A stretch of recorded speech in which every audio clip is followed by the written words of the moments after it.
Early indigenous period. Long before Europeans arrived, the area we now call New York was home to indigenous peoples such as the Lenape, Mohican, and Iroquois, Haudenosaunee, Confederacy. They built villages, traded widely, and developed complex political systems. The Iroquois Confederacy even influenced the U.S. Constitution.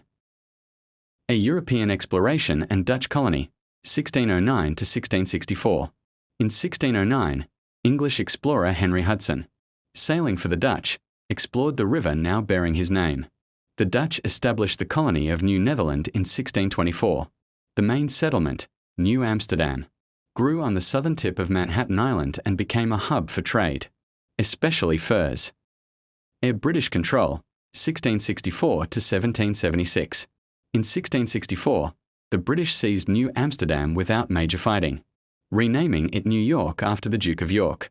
The colony became one of Britain's most important ports and a center for commerce and immigration. A Revolutionary Era, 1776 to 1783. New York played a critical role in the American Revolution. The Battle of Long Island, 1776, was one of the largest of the war. George Washington's army retreated across the Hudson but survived to fight on. After independence, New York City briefly served as the U.S. capital, 1789 to 1790, where George Washington took the first presidential oath. A 19th century growth and immigration. The opening of the Erie Canal in 1825 linked the Great Lakes to the Atlantic, making New York City the nation's commercial gateway. Waves of immigrants, Irish, German, Italian, Jewish, and many others, shaped the city's diverse culture.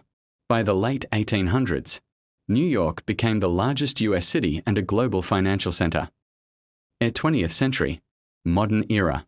1904, the first subway line opened, fueling rapid growth. 1898-1930s, the five boroughs, Manhattan, Brooklyn, Queens, the Bronx, Staten Island, were consolidated into one city. Statue of Liberty, gift from France, 1886, became a symbol of freedom and immigration. New York played key roles in finance, culture, and civil rights throughout the century. The September 11, 2001, attacks on the World Trade Center deeply impacted the city but also led to rebuilding and resilience. Here today, New York is a global city, a hub for finance, Wall Street, media, art, technology, and the United Nations. It remains one of the most diverse cities in the world, with residents speaking hundreds of languages.